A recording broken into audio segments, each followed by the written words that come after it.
Hilo International Airport, making our way towards that smoky hill out in the distance.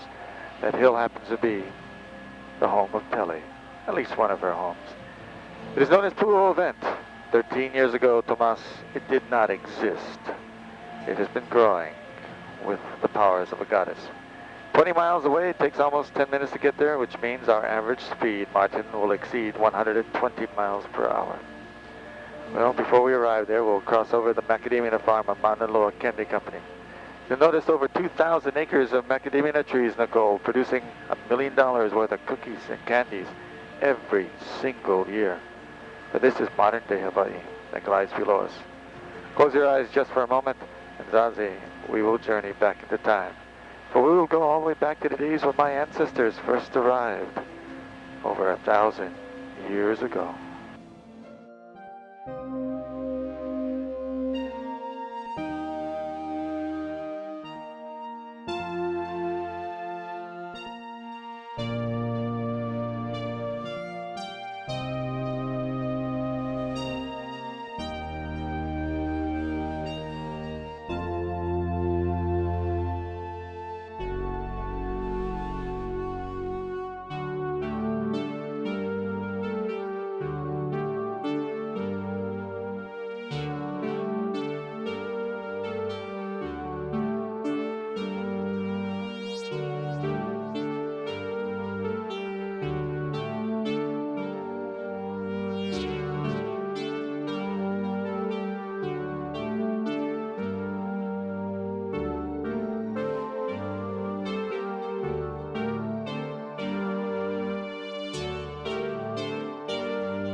It is said in the year 400 AD, a man would discover this island, his name Hawaii Loa. He had journeyed more than 1,200 miles, Nicole, searching for a place to be. His island home, the Marquesas, 1,200 miles to the south of us, was invaded by Tahitians and Rarotongans. He swore he would find another place to live, and he did, for he ventured into the uncharted, unknown North Pacific Ocean, and he would discover 8 uninhabited islands. It is in his honor we now call this island Hawaii, and the state Hawaii. Hawaii Loa would journey back and tell his friends and families, I had found a place for us to be. Free from Tahitians and Rarotongans, we can live our lives again. This would start a migration, Martin, that would last for over 200 years, as Marquesians would seek out to find these islands in the North Pacific. To locate these islands was quite simple. All one had to do was sail into the North Pacific, look for the third brightest star in the northern hemisphere, and then look directly below it. Well, below the star known as Arcturus today would lie these islands. But 1,500 years ago, Nicole, my ancestors preferred another name besides Arcturus. They would call it Hokulea instead. For in Hawaiian, Hokulea means bright star to peace, to harmony, and to gladness. But that is what they found when they found these islands.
ancestors would bring with them not only their friends and families, but Tomas, they would bring with them their legends and their stories.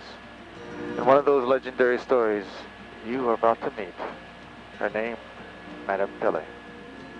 Pele the fire goddess, Pele the volcano goddess. To the Hawaiians, she has always been called Pele Aihonomea, goddess of the red earth. Originally, she's not Hawaiian. Originally, she's not even Marquesan. She is Tahitian. Born in a place known as Bora Bora, Tahiti, she would have to leave that island and search for another place to live. And search she did. By traveling with her brothers and sisters, far out at sea, she heard the sound of a drum. She followed the drum, and it would bring her to an island called Kauaʻi. And there she would fall in love with a man known as Niʻihau. He being a mere mortal, Nicole, he would pass in time. And then there would be a very young child, Zadzi. A child that Pele identified, loved, and cared. For it is the child's heartbeat that she originally heard, not the sound of a drum. For the child that Pele would put her life and essence and soul within is this island below. Polynesians look upon this island as being the youngest child in a family of 8 islands. A child without a mother, a child that was still growing, and Pele understood all of this. For instantly she would put her life and essence and soul into the child to help it grow. And Andre, this child has been growing. For with the guidance of Pele, in the last 10 years alone, 400 acres of land has been added to the shoreline of Hawaii.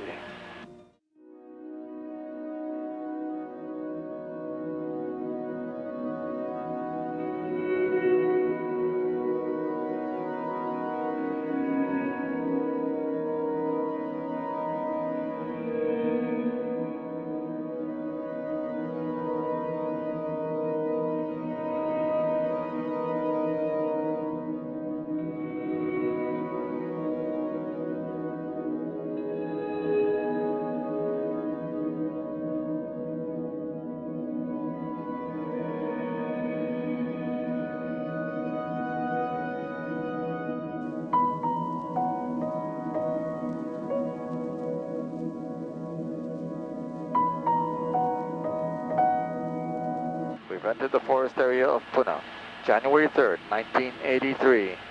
Tomas, that hill that you see did not exist. It would begin its fabulous growth. It would begin with a crack opening up in the ground, a crack opened by Pele, the fire goddess. And from the crack, molten rock would begin to flow, and it would flow like armies of soldiers bent on destroying whatever lay in its path. And Pele would command that rock. She would put spells upon it, so it would do her bidding.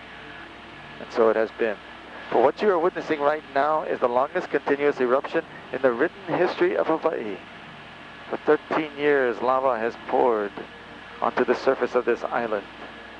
Coming from the very bottom of the island, 20,000 feet below us, this island, this mountain of Kilauea is sitting on a hot spot that pumps molten magma through the mountain of Kilauea until it reaches here at a place called Pu'u'o. The rock has devoured over 20,000 acres of trees, for that is the power of a goddess. For here is her domain, Pele's world.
The molten rock would literally eat its way through a forest before us.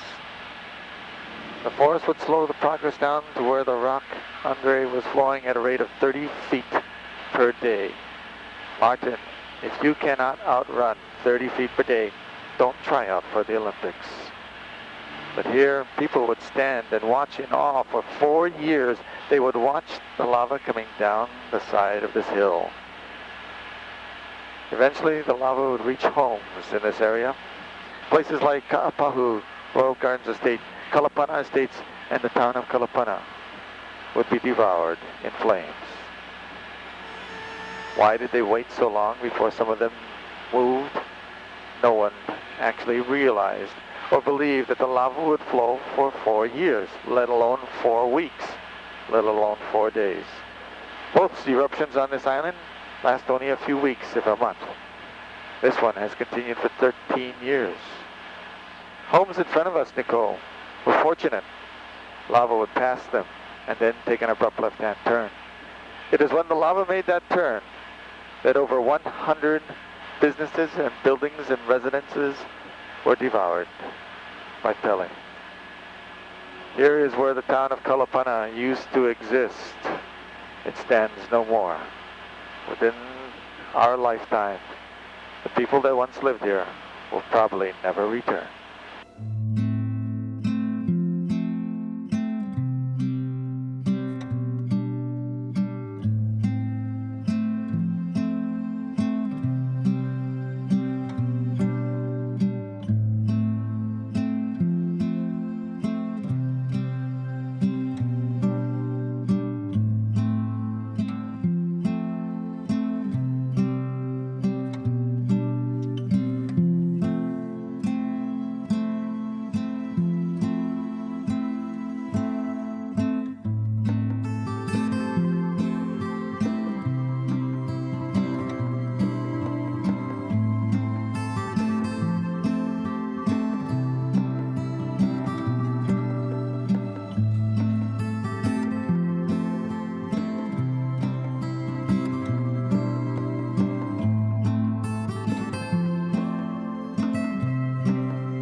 Buildings, over 300 of them gone today. What is amazing is what I'm about to show you. For off to the right front of the aircraft Zazi are walls. Walls made of stone 1,000 years ago. For here is a place known as Wa'uhula Heiau that still exists. A place of worship. Hawaiians would pray to the goddess Pele here. They would deify her here. 1989, the lava flowed in this area. The lava would not touch a single stone within the walls. And yet, 100 feet away, Andre, you'll see steam beams. A modern structure once stood here. It stands no more. For Pele's lava would consume that, and yet care enough to not touch a single stone within these walls. The presence of a goddess, the belief that she still exists, questions asked. For here is another story of an ancient time gone past. A cloud of steam is being generated by lava. Lava that makes its way from the pool off to the right, underground in lava tubes. Traveling a distance of 7.5 miles, the lava will enter the ocean. Here a child grows before your very eyes. A child of Pele, a child created by the blood of a goddess. If you happen to see a reddish colored ooze, you're looking at 2,000 degrees of liquefied rock.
Beneath us, lava still flows within the veins of a goddess.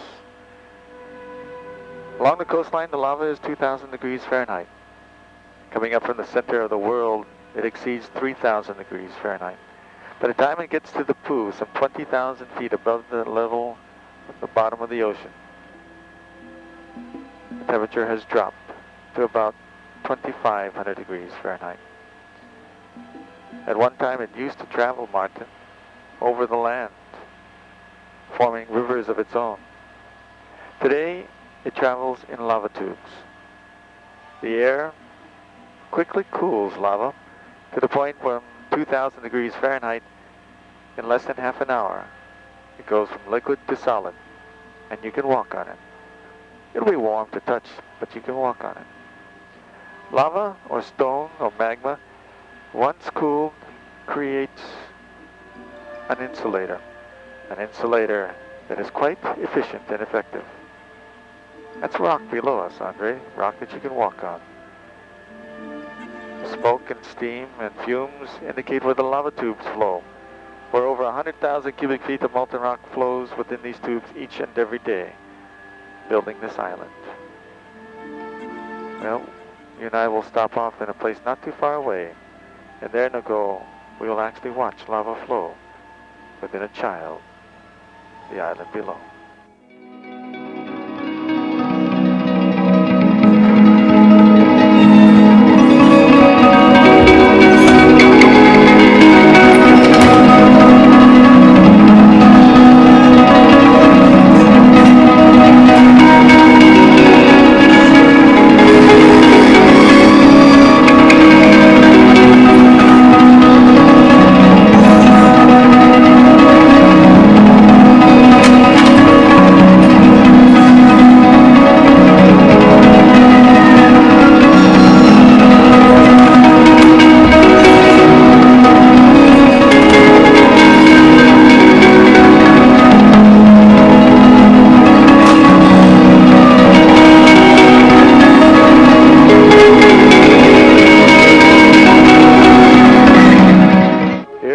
Message is very simple and plain, Zazie. If you want to know what a world looked like in the beginning of time, when it was born, if you want to know how an island appears, without people, without forests and trees, in its very beginning, here it stands. For Pele is immortal. She has given us a chance to understand how an island is created and how it will evolve. For out in front of us, along the horizon, is a place where we know today, and yet here is 1,000,000 years into our past.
fire goddess Pele. Our journey now takes us to the realm of another goddess, the goddess Poliahu. Poliahu and Pele are opposites. Poliahu is cold where Pele is hot. Poliahu and Pele could never see eye to eye. They were constantly bickering and fighting. Eventually there would be a huge fight, and Nicole Pele would lose. Poliahu, she would dictate to Pele how this world would be divided. And it has been divided ever since Poliahu defeated the goddess of fire. Poliahu is the goddess of snow, and her powers are quite powerful, strong. See, this island, it would take 5 volcanoes, Thomas, to build. Kilauea is below us. To our left is Mount Naloa, the most massive active volcano in the world at over 1 million cubic feet of space, last erupted in 1982. There's also the mountain of Hualalai along the Kailua Kona coastline. It is also an active volcano, except that it last erupted in 1801. And then there's the mountain of Mauna Kea. Pele's beauty, Pele's statue. Mauna Kea is the tallest mountain in the world at over 32,000 feet in height, from the bottom of the sea to the top. It extends from the sea level up to only 13,796 feet. The Kohala Mountain, completing the 5 mountains to build the island below. At one time, it was believed that all 5 volcanoes would spew molten rock. 2 today do not. When Poliahu divided this island, she would take the north side, Pele the south. When the island was divided, 2 mountains, Mauna Kea and Kohala, suddenly became the property of Poliahu. Poliahu does not like things that are hot. She likes them cold. By blowing her cold winds against the mountain Martin, these 2 mountains, Mauna Kea and Kohala, their fires would be gone. Poliahu would make it so. Taking the power of Pele out of the mountain would distinguish that these mountains now belong to the goddess of snow. It has been that way for 1,000 years. It is the way that my ancestors would view this world, explaining to their children's children why on this island, and only this island, we have 2 dormant volcanoes and 3 active volcanoes. To this very day, it is so. It was their belief that goddesses and gods could control nature. And this is how it became so. This is the only island where Pele's name and Poliahu's name is spoken. This is the only island where 2 mountains are dormant and 3 are active. All because of a goddess.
story of Poliahu and Pele is a story handed down from father to son to son to son for generations upon generations, explaining why this is an island that is so different from all the rest.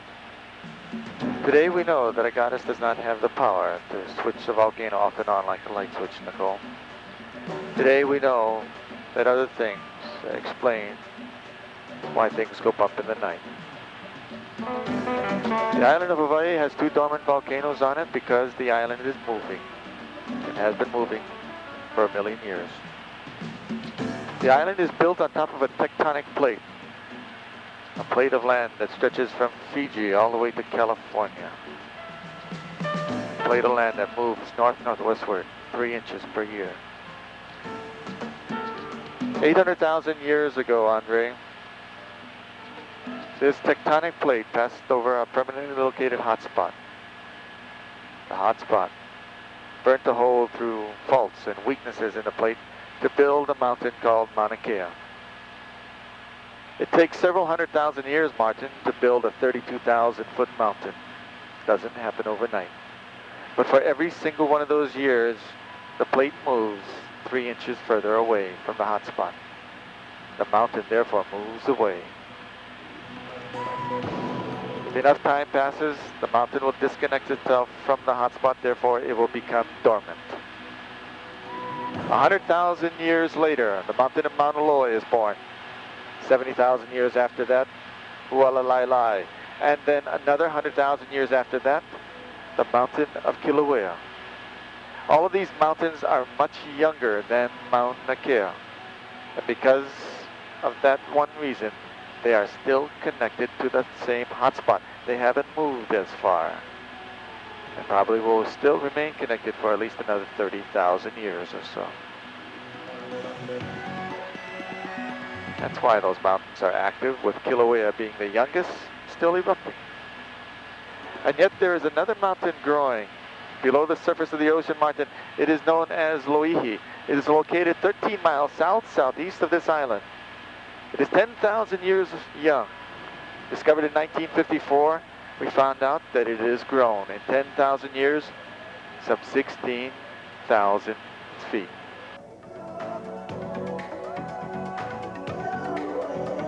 Well, it has 3,000 feet to go before it gets to the surface of the ocean.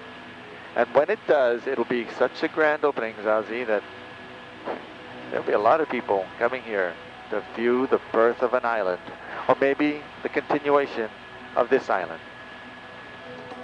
Loihi. When it comes to the surface, things may be very crowded here. So put your reservations in now, Nicole, for the year 100,000 AD.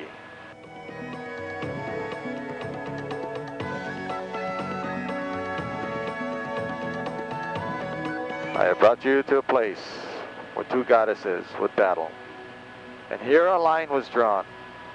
Poliahu's line happens to be the river of Wailuku. It is the only way she can keep a fire goddess on one side of the island. For everything behind us on this side of the river is the land of Pele. Poliahu has her friends, the rain clouds, that come here each and every day to keep water here in the river of Wailuku. But where there's water, there are waterfalls, and that is why to your left the falls of Pi'inoa have been created. But this is a gift of the goddess of snow, Poliahu's world.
believe that the world created by gods and goddesses.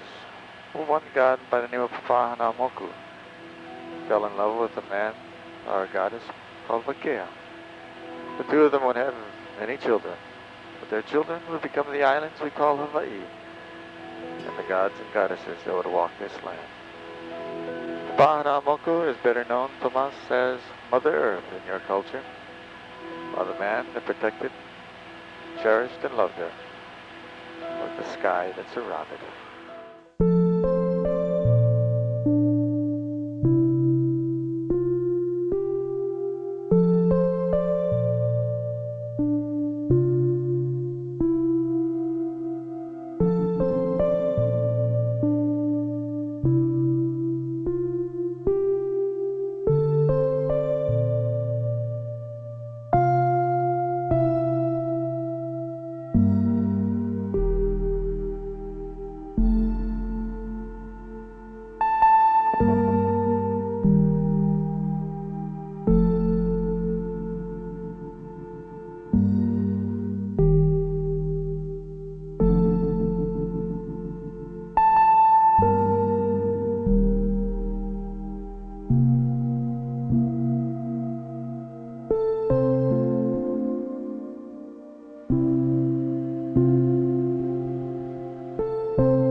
The sad part of our journey begins as we head back towards the airport. On behalf of Safari Helicopters, I'd like to thank all of you for allowing me the chance of showing you our island in a very unique and a very different way. The moments spent together, I've shared stories of an ancient culture that would brave an uncharted, unknown North Pacific Ocean just to find a home. Of a goddess that would listen to the sound of a drum and find instead the beating heart of a child. She would be with that child and guide it all of her life. Maybe one of these days, Andre, you will find an island that you'd never want to leave. And if you do, you'll understand why. My ancestors have been living on this island for over 1,500 years. And why, if you ever come back, Hawaiians will always be here for 1,000 years to come.